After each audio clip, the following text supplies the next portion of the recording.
Should probably mention, Peter, that you wrote a book called The Cameron Delusion. Are we seeing another Cameron delusion underway here?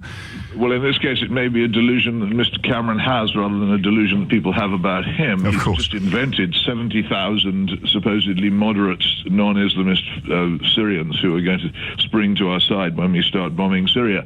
I think most people in the House of Commons, and anybody who knows anything about Syria, are baffled by these. They're even more fantastic than the £27 billion George Osborne discovered miraculously in the... That's just one topic at a time, Hitchens, please.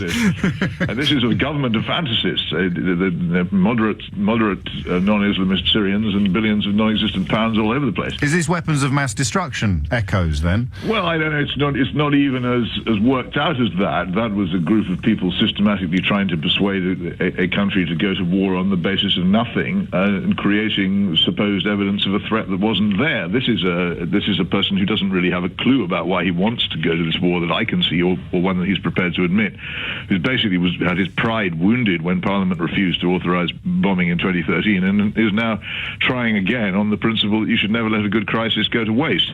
The connection between the outrage in Paris and the government's desire to bomb Syria is pretty tenuous, but he is trying to do this, and also there's a constant, his media allies are constantly saying, oh, this vote is a foregone conclusion, everyone's going to vote for war this time, as if it were settled. I don't believe that's necessarily so. I would imagine anybody listening to what he's said and listening to the debate so far would be thoroughly unpersuaded of the urgent case for any kind of British intervention in Syria, and rather worried by the Prime Minister's strange estimate of what's going on there. What purpose does he actually seek to fulfill? I'm not clear about this. He tends to treat this as a rerun of 2013, but in 2013 he wanted to bomb the forces of the Assad government. Now he says he wants to attack Islamic State, but does he? Whose forces will British bombers be working on the side of in this case? It looks as if he still believes, for reasons I don't fully understand, that the Assad regime is uniquely intolerable. An odd position for a man to take who recently entertained the butcher of Tiananmen Square in Buckingham Palace and the butcher of Cairo in Downing Street, but there you are. He seems to have this strange sensitivity about the Assad regime as being uniquely horrible among all the horrible regimes of the planet, but he hasn't ever explained why, and one wonders whether British policy is actually being made in London, or whether, as so often in matters of the Middle East, it's being made in Riyadh. The only way in which our policy makes sense is if we're trying to please the Saudis. Well, no, there is one other way. They want to overthrow the Assad government. There is one other way in which it makes sense, isn't there? And that would involve the Russian support for President Assad, and the notion that if whoever wins the war, Putin wins the peace and ends up exercising a lot more control over Syria than he did previously, and that regardless of Saudi influence, that puts them in the same sort of boat as Iran and other countries where Western interests are neither represented nor met. But that's jumping into the process halfway through. It was Britain, not particularly strongly, but as part of it, Britain, France, the United States and the Gulf countries, which began the destabilization of Syria, which led to this dreadful civil war and turned hundreds of thousands of people into refugees and corpses. Before then, Syria, for all its many faults, was a stable country with which we had been prepared to have very close dealings, indeed, particularly during the first Gulf War. And somehow or other, it suddenly transformed itself into the worst dictatorship in the world. No, but I take that point, and I understand that point implicitly, but it doesn't... And the Russian interest in this has only really grown because Russia opposed the attempt to bomb Syria in 2013.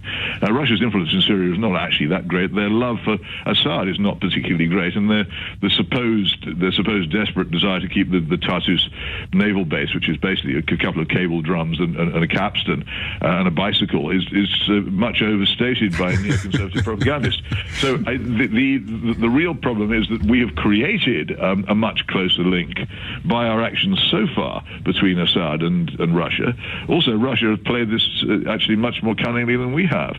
They knew what they were doing when they intervened. They knew whose side they were on. They have decided that if they really want to combat Islamic State, one of the major forces which actually stands against it is the Assad government and the Syrian National Army, which was becoming exhausted and was losing battles and failing to recruit, but nonetheless continues to hold territory which Islamic State would very much like to capture, and since the Russian intervention began, has actually been successfully pushing its control over areas of the country which it had lost. Now, it's very complicated in Syria. This is probably a five-sided war. Which side of these five are we on? Yes. And how many of the five are we backing, and how many of the five are we opposing? Nothing that David Cameron has yet said explains what exactly it is he aims to achieve. The other thing about these interventions, it's all very well saying... But he has it. No, hang on, Peter. He has said that it would render us safer here. We should take this action to help make us safer. He hasn't explained why, but that is his goal. Until he explains why, this is just an assertion. He's also said the United Nations resolution, Security Council passed last week, authorised this action. This is straightforwardly not true. It doesn't contain any proposals authorising. The resolution doesn't authorise any action. It doesn't cite Chapter 7 of the UN Charter, which is the basis for any military action. It was purely a propaganda motion and doesn't contain the authorization. And on November the 7th, for goodness sake, the Foreign Affairs Committee of the House of Commons was advising against military intervention. What changed that made it so urgent? Well, Crispin Blunt has, he chairs the committee you refer to, and it would be interesting to ask him that question, because he's just stood up in the House of Commons and endorsed David Cameron's contention. He's, of course, the chair of the committee that described the Syrian policy as incoherent just 6 weeks ago. Can I ask you to do us a favour, Peter Hitchens? Well, I don't know. It depends what it is. Well, I'll ask you. You don't have to do it. Can I turn you round now, and instead of explaining why we shouldn't do what David Cameron proposes, can you explain why we should do nothing?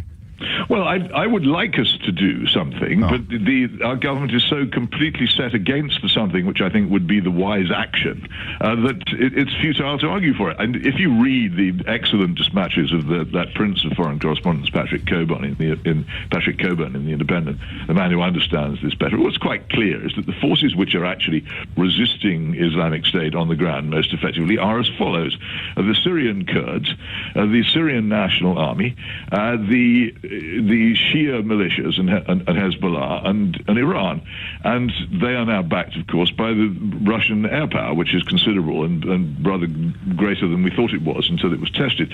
Now, these forces, if our actual objective is, and who can be against the objective of defeating Islamic State where it is, these are the forces with which we should ally ourselves if we were seriously opposed to Islamic State, if Islamic State was the existential threat which we claim it is.